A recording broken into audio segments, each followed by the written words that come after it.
500K mamaya.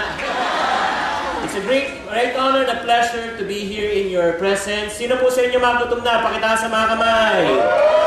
May maganda akong balita sa inyo bago kayo labas. Kung lumabas, huwag niyo masyadong iisipin yan. Lilipas din yan mamaya. Well, anyway, I don't want to take much of your time. My name is Chinkee, just like Big Daddy Jake made mention a while ago. I'm an author right now. I'm the author of 2 books, actually. 3 books. First book I wrote was Till Death Do Us Part. Second book that I wrote was For Rich and For Poorer. I'm happy to announce to you, I was so excited. I just received a letter from Malacanang Palace. Actually, when I received the letter from Malacanang Palace, ang unang tanong ko, bakit? Nagbabayad naman ako ng tax. And then when I opened the letter, it was a letter that came from no other than the Philippine President, the Pinoy, Noynoy Aquino. I gave him a book of Till Death Do Us Part, and I was surprised that he read through it, and then he gave a short commendation about the first book. So I'm really so proud and given an honor to really write books to inspire people. Whether we like it or not, money is very important in a person's life. Would you all agree? Yes. Hindi naman ligid sa ating kaalaman na maraming tao may utang. Tama o mali? Yes. Sino sa atin may mga utang dito? Pakitaas sa mga kamay at aminin. Sino mga nananalangin na sana mawala na utang niyo? Pakitaas sa mga kamay. At sino naman sa inyo nananalangin na sana mawala na yung utangan niyo? Pakitaas sa mga kamay. That's the easiest way to get out of debt. That's the reason why I'm here to teach about success. You have heard so many great success stories from Richard Poon, from Big Daddy Jake, from Miss Miriam Kiambao. Right now, allow me to encapsulate probably and put some meat and probably put some dress on what they're talking about. I have never talked to anyone who doesn't want to become successful in life. Yes or no? Lahat ng tao, wala pang tao gustong hindi maging matagumpay. May kunyari, gusto mo maging successful? Ayaw ko, ano pakialam mo? Walang ganun, walang sinaberong ganun. So it's very important that we need to understand the right, the right picture of success. Because if you do not know what you're looking for in life, chances are you won't find it. Agree? Some people say success is about just like being Bill Gates. Do you know Bill Gates? He's my uncle. In my dreams. Bill Gates is successful because he's a billionaire, diba? Or another person would say, a person successful has power, just like Mr. Noynoy Aquino, diba? Si President Noynoy, raised from a humble, parang servant to become powerful. I mean, say he's a successful person. Or if not, some people say, becoming successful is just becoming just like Piolo Pascual. Okay? So, sino sa inyo gusto maging kamukha ni Piolo Pascual? Mahal po magpa-plastic surgery. Unfortunately, majority of these people or some people have been looking at success at the wrong places. Just like what Miriam mentioned a while ago, she tried to sort success in relationship, in power, in fame, in material possession. And then Richard Poon want to prove that their parents are wrong. They're trying to find success in the wrong places. Allow me first to present the wrong picture of success in order for us to appreciate the right picture of success. Some people say, paano masabi na isang tao ay isang matagumpay na tao? Pag siya ay may pera. Tama mali? Pag mayaman siya, money or what we call as wealth is a picture of success. If I can only earn this much, or if I can only have this property, if I can only drive this type of a car, I will be already considered successful. Allow me to present to you some people who have been there and done that, but still they don't consider them as successful. Have you ever heard this quote? Experience is the best teacher. Yes or no? Yes. I beg to disagree. Probably I would believe in that 90%, but I would leave 10% to this. Learning from other people's mistakes and experiences are the best teacher. You cannot commit all the mistakes in your life. Ika nga, huwag kang swapang. Mag-share ka naman ng mga mistakes. Some famous people who became successful and became rich, Charles Schwab, the president of a large steel company, he died broke with nothing. Richard Whitney, president of New York Stock Exchange, died after he was released from Sing Sing prison because of fraud. Albert Fall fell, member of the United President, U.S. President Cabinet, was pardoned for prison after he could be allowed to die at home because of old age. Jesse Livermore, known as the greatest bear in the Wall Street, one of the most powerful person during the time of New York in the Wall Street, committed suicide. All of these people had so much money, but still, they never had enough of money. Kaya wag po tayo magpapalinlang na sinasabi na pag ako yumaman na ako, dumami ng pera ko, magiging masaya na buhay ko, whether we like it or not. All of us inside this room, including myself, we have greed in our lives. Amen? Alam niyo yung greed? Di ba? Pagka ikaw ay ang tawag yung greed. Di ba? Iba yung greed at saka iba yung greed. Okay? When you have greed in your life, you will never have enough of money.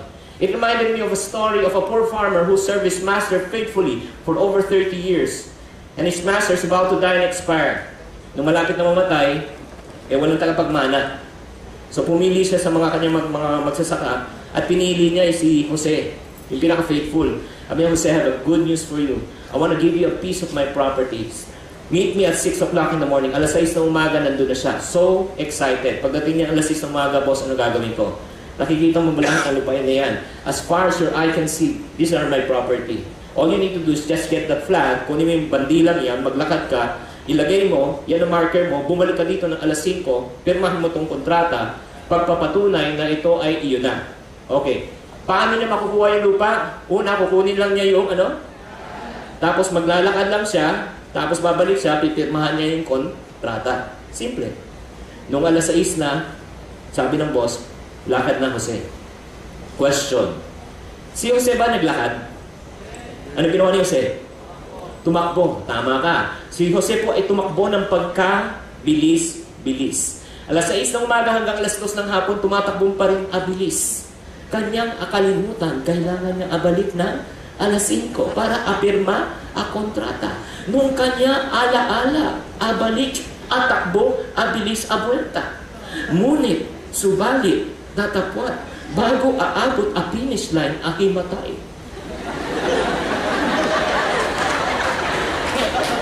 Nung ahimatay, akalimutan, nga anong nangyari, amatay.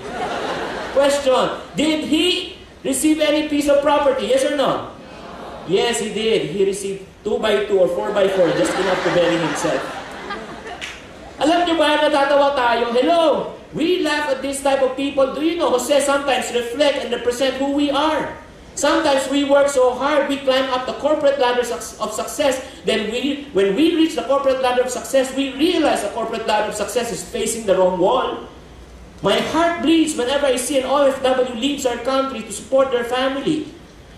I've met a lot of people who works in Makati, imagine mo, who lives as far as Santa Rosa, Laguna.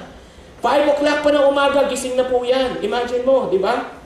Parang beat ng rush hour traffic. Pupunta sila sa kwarto ng anak nila, makikita niyo anak nila na tulog. Uuwi yan, hindi pwede ng alas 6, rush hour. Magpapagabi yan, alas 9, alas 10. Pagpasok sa kwarto nila ang anak nila, makikita nila anak nila na Imagine mo, lumalaki anak nila na Anak nila na ano nangyari sa'yo?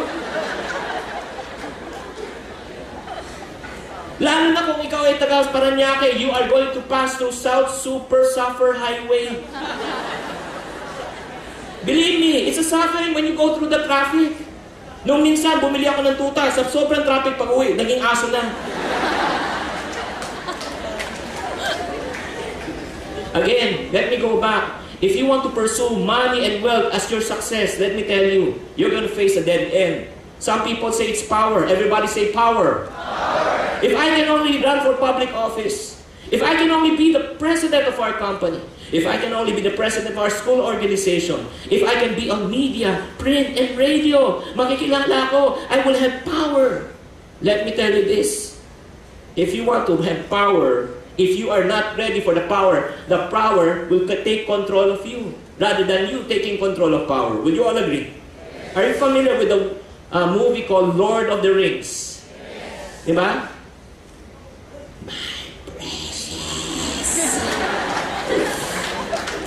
How many people attempted with a good heart once they touched the ring? What happened? What happened? You know what power? Power corrupts people. Even you have the best of intention, but you don't have the right character. Once you are in position already, power should be used for the benefit of the majority, but not for the enrichment of the minority. But some people have a wrong view again of success. Success is power. Abraham Lincoln once said, "Nearly all men can stand adversity and trials and challenges. But if you want to test a man's character, you give him power." Let's talk about people who became powerful but yet ended up with nothing. Adolf Hitler, was he powerful? Yes or no? What happened to him? One of the most powerful men during the Second World War died because of a gunshot wound on his head because he committed suicide. Another man with power, the most powerful man in Iraq, the terror of the Middle East during his time, no other than Saddam Hussein. What happened to him? He died because of hanging. Another man who just recently was diba? Si Osama bin Laden. May narinig kong reporter, sinabi, Obama killed Osama. Diba? Parang baliktad O Osama killed Obama. So power again. Let us not be deceived. Some other people say, if not money, power, some people say it's achievement. If I can only reach this achievement, ika nga itong tinatawag natin arrival syndrome. If I can only attain this position, if I can only accomplish the number one slot in my company, ako yung magiging top income earner sa real estate, sa insurance. Then, if I can only attain the relationship with this person, I will be very, very happy. To the point, some people, listen, some people will do whatever it takes to reach that achievement. Kahit na masagasaan na ibang tao, walang pakialam. Simply achieving goals, let me tell you the truth, ladies and gentlemen, cannot really attain one success. Let's ask people who have been there and done that again. You know one of my best friends? Michael Jordan. Michael Jordan became one of the greatest what? Basketball player. Has he achieved success? Yes or no? Nung inabot niya yung tagatong ng tagumpay, ano ginawa niya? Wala nang field. Ano ginawa niya? Nag-retire. Ano ginawa? Went to another field, nag-baseball, and tried to find again. Sana ako yung naman pinaka-best baseball player. Let me tell you, if he really indeed become a baseball player, best baseball player, siguro next, ano mo gagawin niya? Mag-golf yun. Pagkatapos na achieve na naman yan, move on. Why? If you try to look for fulfillment and success on achievement, let me tell you this again, you're going to face again the dead end. Now, again, what are the three things we just talked about? Number one is what? Money. Number two is what? Power. And number three is what? Achievement. Yun yung kinento lahat na kanina ni Richard, Big Daddy Jake, at ni Miriam. Huwag na natin ulitin yung pagkakamali nila. Tonight, to end this session, allow me to present to you the process of how we can identify true success. If you have paper, ball pen, you want to take down notes, this is the best time for you to do it. There are three things. I'll enumerate it first and I'll explain it one by one. Number one, you have to know your purpose. Everybody say, know your purpose. Number two, you have to maximize your purpose. Everybody please say, maximize your purpose. Number three, you have to give away your purpose.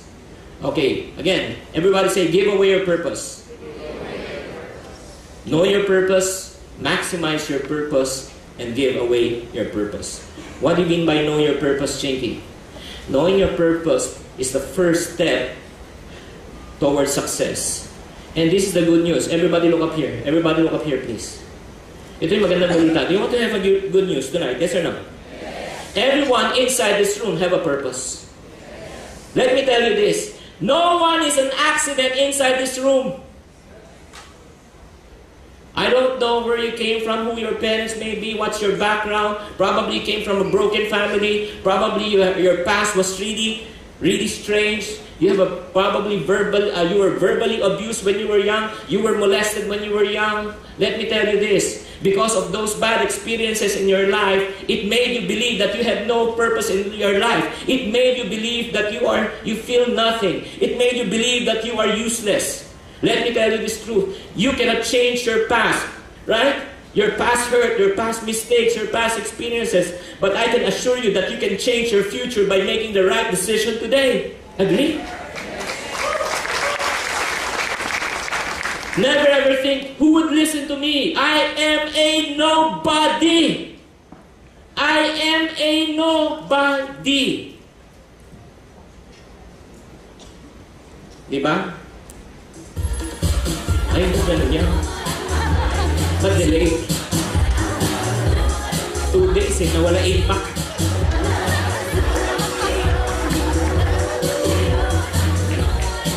But anyway, tama na.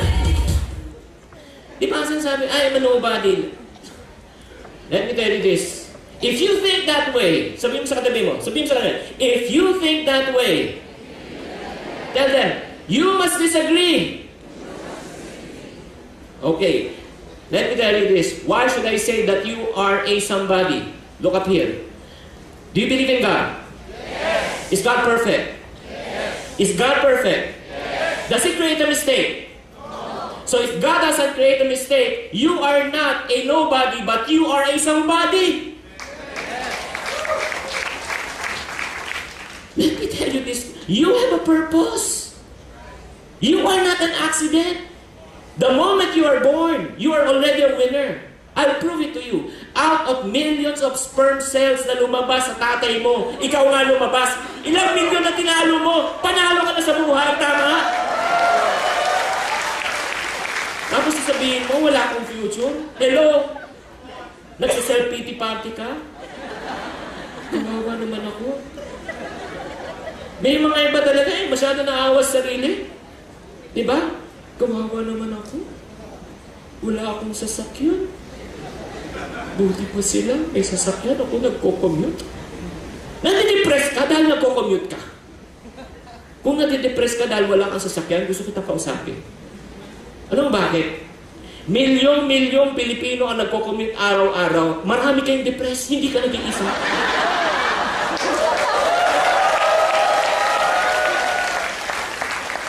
Naiingit ka sa mga tao na isasakyan. Hindi mo naiintindihan kung ano hiningi mo. Maraming tao dyan, may sasakyan. Ang tanong ko, bayad ba? Buwan-buwan, hindi po pawis na lumalabas, dugo. Nag-iisip ko paano magbayad ng kanilang monthly amortization. Tama o mali? Hindi lang yun. Grabe ka.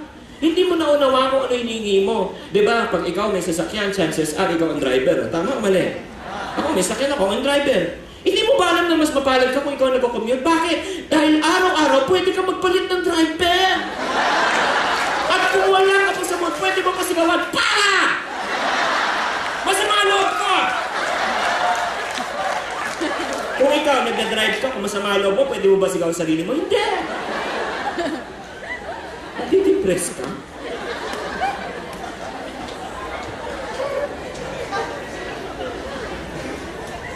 Now let me ask you this question. Do you believe that you are somebody? Yes or no? Yes. Eh kung mic nga may purpose, eh upuan nga may purpose, itong ano nga, podium may purpose, eh gamit nga may purpose, paano pa kaya tayo? Let me tell you this truth. Every single day, we talk to ourselves more often rather than you talking to other people. The moment you wake up, tututbrush ba ako? Kain mo na. Ano suotin mo yun? Pula, itim, o pink? Lalaki ka naman.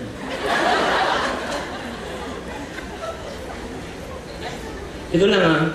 Be careful what you feed your mind every single day. Because what I learned in life is this. What you feed in your mind becomes stronger, and what you starve in your mind becomes what? Weaker. If you feed your mind every day, nako, ganito talaga ako mabuhay. Ganito ako mamamatay. Wala talaga nagmamahal sa akin. Please lang, please. Don't feed yourself with negative thoughts. It will not help you. And one thing I learned in life is this. Yun sa story ni Miriam, this really perfectly is a best illustration. Everybody listen. Listen, don't miss this. What you believe in life becomes the truth. If you believe in a lie, the lie becomes the truth. Some people will say this, I am an illegitimate child. Mahirap talaga mag-English.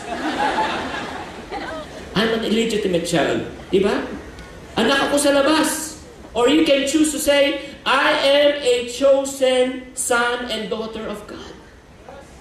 Or probably can say, I'm an accident. Aksidente lang ako. Ayaw nga ako na magulang ko. Iniwan nga ako. Or you can say, what?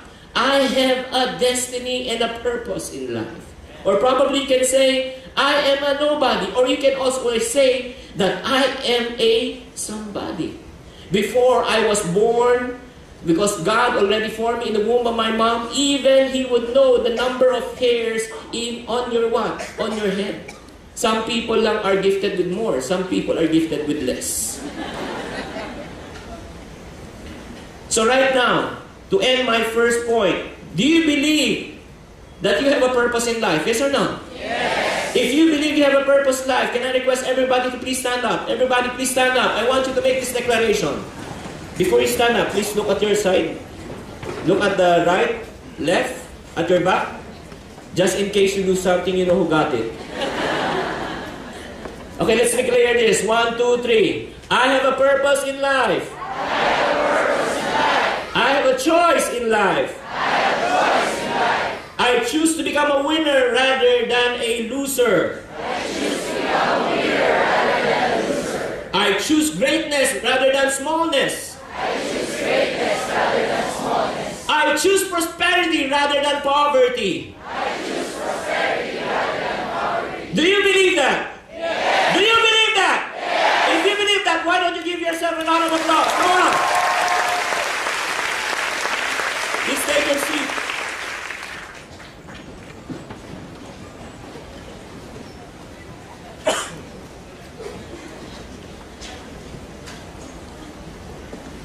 Number 1, again, knowing your purpose is your what?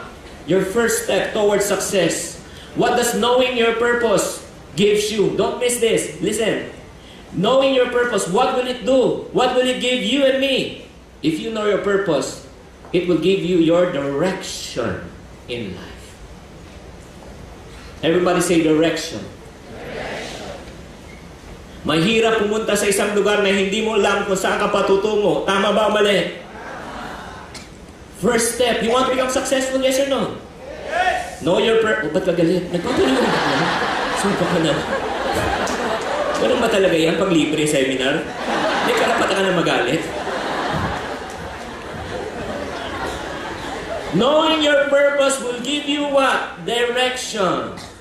Number 2, okay, you gotta know your purpose in life in order for you to know where you are, in order for you to know where you are what? Heading. After you have discovered your purpose, you have now a clear direction in life. Now it is time for us to use this purpose and then put it on the next step, on the next level. Ano na gagawin natin? The next level is you have to maximize your purpose. Everybody say maximize. What is the difference between a successful person and a person of mediocrity? A person of mediocrity will say, this is what I have been. Sana, kung ginawa ko ito dati, edi ngayon, ganun na ako. Sana, kung ginawa ko, kung nag-aral ako mabuti, edi ganun na ako. Sana, nung tinanggap ko itong opportunity, dapat ganito. Nabubuhay sila sa sana. But a person of success will say, this is what I have done in the past and this is what I have become. Agree? All of us inside this room, we have a choice to become successful, a choice to become what? Unsuccessful, a choice to become a winner, a choice to become a loser, because success is a choice. It's not by chance. 20 to 30 years from now, if we see each other on the road, diba? And you see me begging out in the street.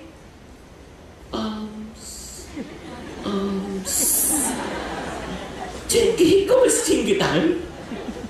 Ikaw ba yung inspirational speaker na auto? Ba't ka nang paano? After nung event ko sa wala na kumuha sa akin. Alam mo, dahil yung mga kamag-anak ko, silang may kasalanan. Mga magulang ko, hindi ako pinamanahan. Yung mga churchmate ko, hindi ako tinulungan. Let me tell you this truth. Listen. 20 to 30 years from now, you see me on the streets, begging out on the streets. And if I say all those excuses, tell me this. Chinkee, the reason why you are the person that you are today, because that's the way you chose to be. Yes, you can be a victim for a certain season, but you cannot be a victim for the rest of your life. Pwede kang masapak, masuntok, mahold up, paminsan-minsan, wag naman araw-araw. May mga iba kasi willing victim. Tama, mali. May choice ka eh. Hindi, wala akong choice. Wala. Kung wala kang choice, ibig ko sabihin, ngayon, pagpunta ko na, pag-gising mo sa umaga, nandito ka sa music-music. Sino nagdala sa akin dito? Sino? The reason why you are here tonight because last night you choose to come here. Agree? All of us, we have a choice. Again, right now, going back to maximizing your purpose. Do you know that God has given each and every person talent inside this room? Yes or no? Yes. Some people are given talent to write, to speak, to sing, to dance, to make money. Iba-iba yung talent natin. Pero listen, question is this: are you using your talent wisely? If you can still remember one story in the Bible, yung parable of the talents, the boss gave the farmers, diba, certain amount of talents or money. Ang ginawa nun, after a few months, bumalik siya, tapos tinanong niya, what happened to the talent I gave you? The other one, yung 5, ginawang 10. Yung other one, dumoble. Yung isa naman, tinago. Sinabi, what happened? Because I know you're a cruel master. So I'm so afraid to lose it, so I hid it. Right now, I'm just returning. At least, hindi ko siya nawala, I return it in full. You know what the master said? You wicked and lazy servant. Anong ginawa niya? He took it from that person and gave it to the person who had more. I do believe, ladies and gentlemen, this is a very good illustration and there's a great lesson for us to learn. Lahat tayo dito, ibinigyan tayo ng talento ng Diyos. Tama o mali? Ang tanong, anong ginagawa natin sa talento natin? You can never say, please don't ever have that mindset and huwag mo tatanggapin. Hindi, mas mayaman siya sa akin eh. Mas abilidad siya sa akin. Mas magaling siya sa akin eh. Mas may pera siya sa akin eh. Why? Human tendency always tend to look at the things that they do not have rather than things that they do have right now. Yun yung human tendency. Ito lang, perfect example. Pumunta ka ng sale. Sino sa'yo nakapunta ng sale? Alam niyo yung sale? S-A-L-E? Tanungin yung misis niyo, maintindihan niyo. Pag pumunta ka ng sale, di ba, kabuntok ang damit? Tama o mali? Broken sizes. Pero habang tumitingin ka, namimili ka, hindi ka naman nakatingin sa hawak mo, nakatingin ka sa hawak, nakatabi mong oras na binitawan mo, akin yan. Tama o mali? May bago ka ng cellphone. Di ba? Yung bago, let's say, yung bagong phone. Bigla na rin, lumabas yung iPhone 4 from China. Nakita mo, ang ganda pala ng picture. Tapos nainggit ka na, ang ganda pala ng phone ng iPhone 4. Human tendency, parating nakatingin sa bagay na wala siya. Agree? If that is always the way you think, let me tell you this, nothing will happen because you are not maximizing your talent.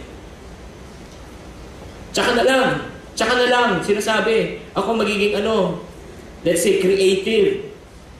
Tsaka na lang magiging creative pag ako meron nito, sasabihin ko sa inyo, listen, kung anong meron ka na ngayon, hindi mo mapapalago, pagdating sa marami, wala pa rin mangyayari.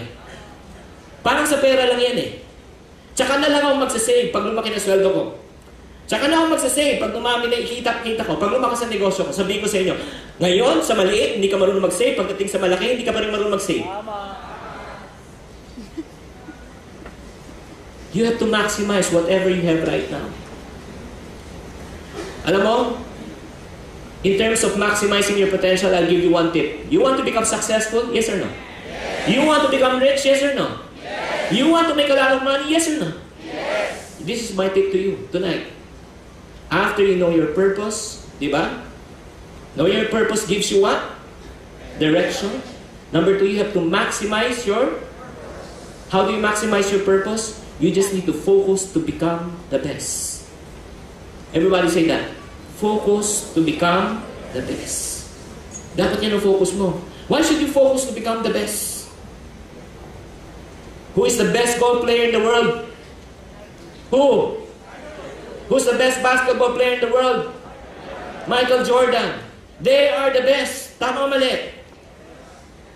In the process of them becoming the best, what happened? Did they go to companies? Michael Jordan, please accept me. I need a job. Tiger Woods, please let me play in your tournament. Did they beg? Did they ask for money? Did they ask for opportunity? Yes or no? Ito lang don't miss this part also. Some of you inside this room, I may tell you and might offend you by saying this. I used to be just like this. I became a jack of all trade, master of what? None. Ang mindset ko ganito, lahat ng pagkakataon sinasalihan ko, lahat ng pwedeng pagkakitaan sinasalihan ko. Mindset ko, konti kita dito, konti kita dito, konti kita dito, grupo, laki kita. Hindi ko alam, konti lugi dito, konti lugi dito, konti lugi dito, grupo, laki lugi. Lahat, binibenta ko para kumita lang ng pera. I became a jack of all trades, master of what? None. Until such time I encountered this principle, all I need to do in my life is this. Just focus to become the best in my chosen field. Why? What will happen if you become the best? Let's say, you are the best cardiologist here in the Philippines. Somebody suffered a heart attack. Who will they call? Ghostbusters? Who will they call? Who will they call? And if they call you, you can name your... No, yun. If you are the best, maximize your potential. If you are the best, you will be in the top of the Google search. And what will happen? Once they call you, you can name now your best. What does maximizing your purpose gives you right now? Maximizing your purpose, point number 2, gives you passion to your life. Everybody say passion. Hindi ko naramdaman yun. Passion. O, in Tagalog, naglalagablab na pagnanasa.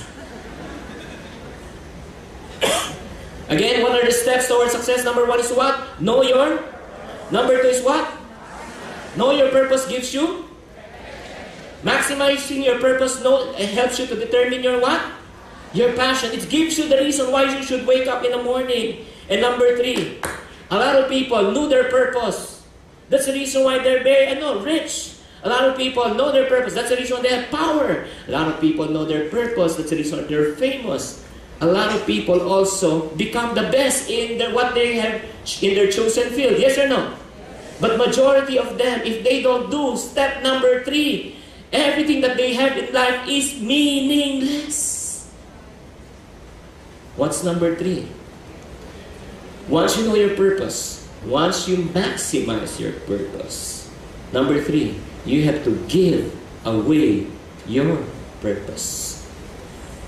The purpose of human life is to serve, to give, to show compassion, to help others. But when we were still young, we were not programmed to think like that. First few words, my children and I, when I was young, learned how to say is me, mine, and myself. In Tagalog, akin yan. Tama mali. Human nature always think about what? Themselves. And let me tell you this truth. Everybody look up here. The hardest person to please in this world is yourself.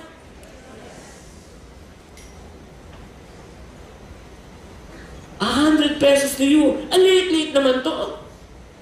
Maliit yung 100 pesos, di ba? Tama mali. Ibigay mo yung sa pulubi. Ibigay mo sa pulubi. Ano sabihin ng pulubi? 100? Ang cheap ko 100 lang.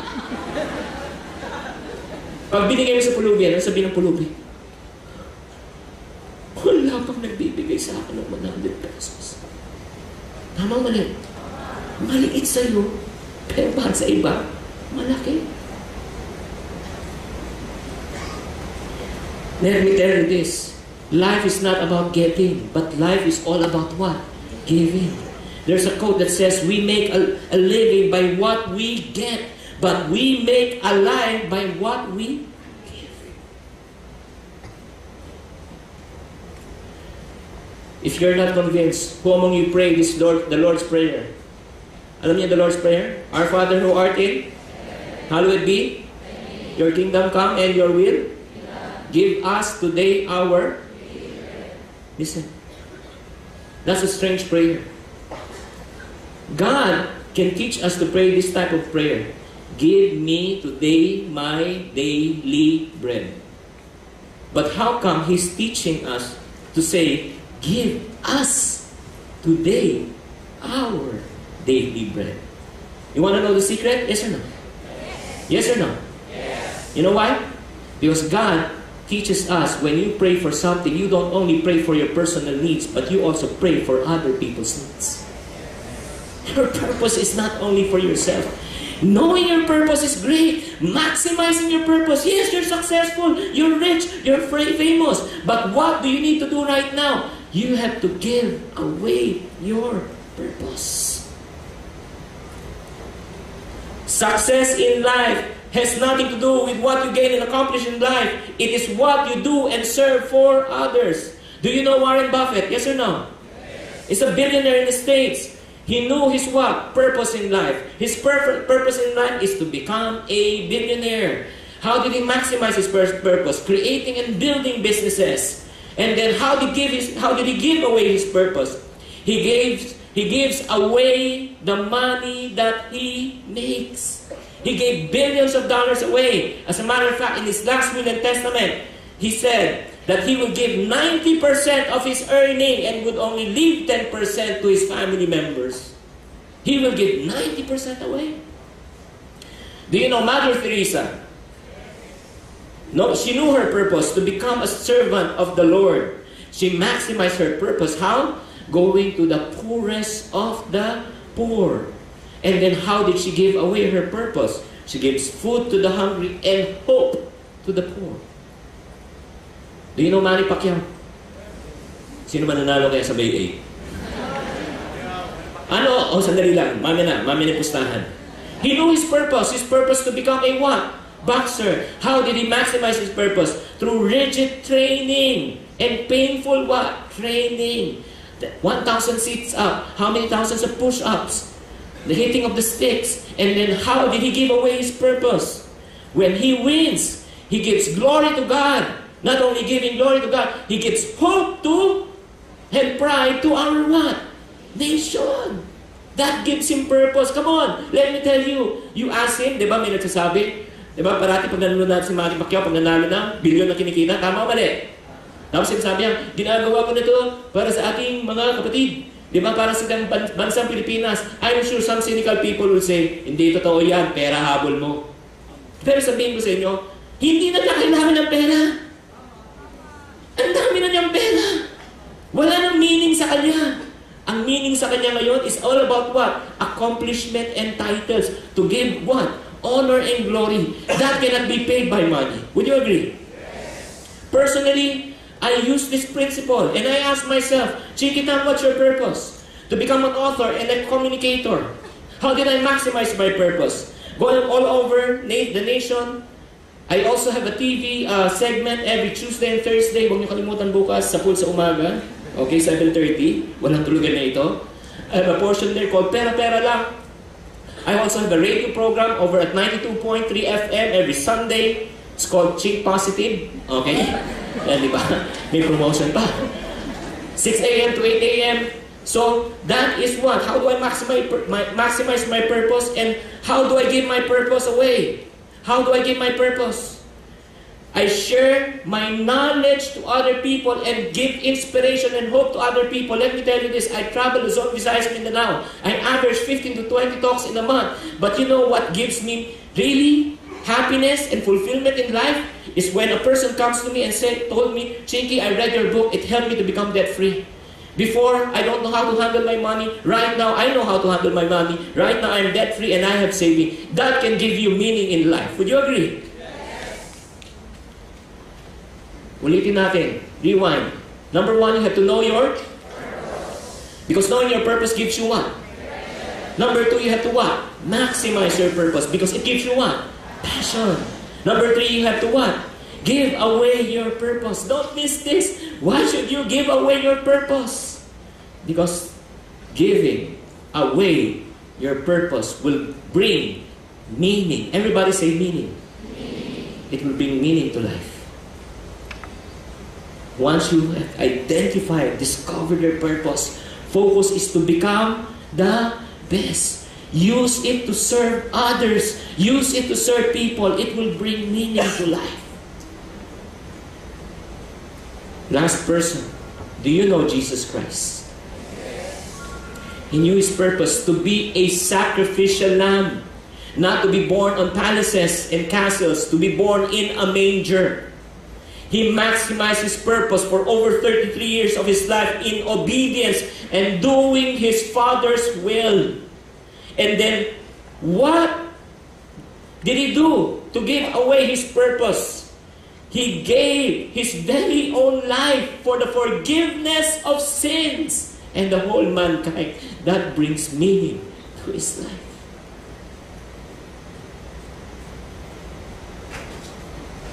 Naunawaan niyo ito, mga kapatid? Hindi ka puso, hindi ka pamilya. Naiintindihan niyo ito? Tonight, when you step out, yan ang tanong mo, pag-uwi mo, what is mine? After that, I will maximize mine, and I will give away mine, and it will bring meaning to my life. I'll close with this. Success is waking up in the morning, whoever you are, wherever you are, however you are, whatever you feel. It doesn't really matter. If you want to become successful, you just need to bounce out of your bed. There is something that you love to do in your life. Would you agree? I always challenge people, find something that you love to do in your life so that you need not to work for another day in your life. Success is something that you look forward to every day. You cannot really just sleep over it.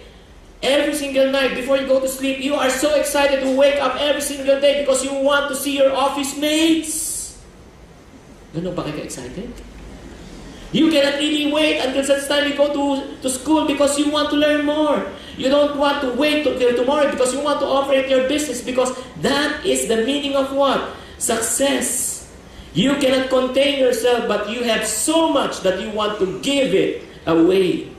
You know what will happen? If you think like that, if you feel like that, and you want to do that, it means to say you have already achieved success. Thank you very much, and God bless you.